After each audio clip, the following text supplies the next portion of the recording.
Now we get to the part where we talk a little bit about Canada and Canada's allies, of course. What's been going on? How has Canada historically been involved in Africa, and how should Canada and its allies respond to this new challenge?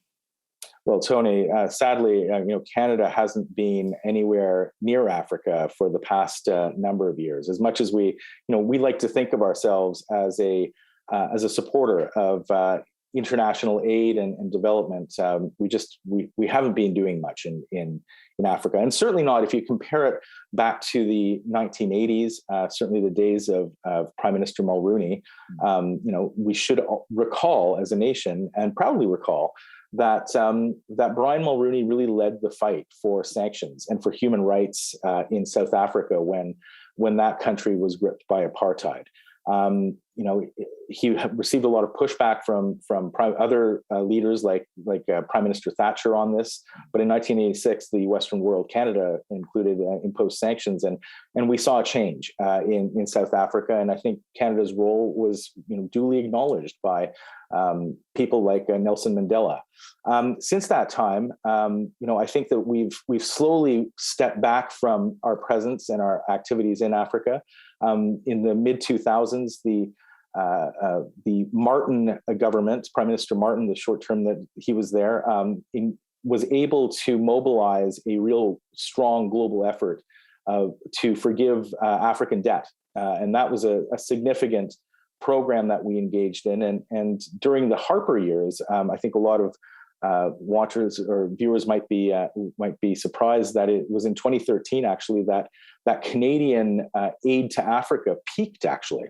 And so during that period, Prime Minister Harper was actually quite active. He visited Africa a number of times. But during the Trudeau years, aside from about a month-long period where Canada was actively campaigning for a Security Council seat, and where Justin Trudeau, did a diplomatic blitz through Africa, we really haven't been present. Our aid to Africa has dipped.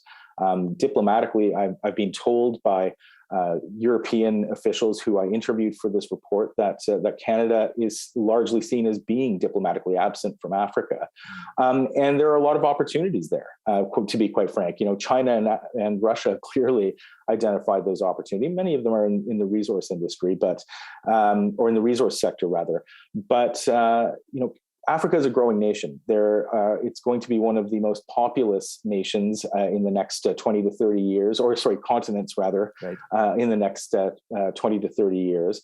And there's real opportunity there beyond the resource sector for Canada to engage in mutually beneficial trade. And this is something that we need to start looking at, and we need to start doing the same with our allies. Is there any plan in place from the allies' point of view, from the U.S. and Europe and Canada? It doesn't seem so. I think that the Western world is dealing with so many other problems in so many other places that its attention is clearly not on Africa at the moment, which again works to the advantage of the Chinese and Russian governments. But something like a G7 Africa summit might be beneficial.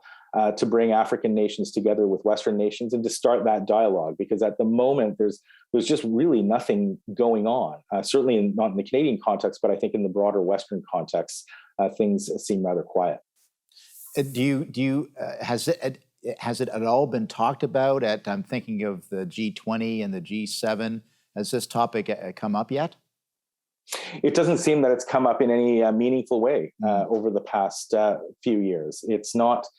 Unfortunately, it's not something that Western nations are looking closely at, and so while our gaze is elsewhere, Vladimir Putin is certainly grabbing our attention when it comes to Ukraine and Belarus. China is doing the same when it comes to Taiwan. While we're looking at these other areas of the world, China continues to build its influence in Africa. Russia is very much doing the same. And until we start paying a little bit more attention, there's no one is challenging Chinese and Russian dominance on the continent. We need to start doing something about that. Let's continue our conversation. We're going to take another brief break and continue our conversation with Marcus Kolga. He is the author of Dominance or Reciprocity, a Macdonald-Laurier Institute publication. And thank you for joining us. We are going to come back for one more segment. Please stay with us. We'll be back.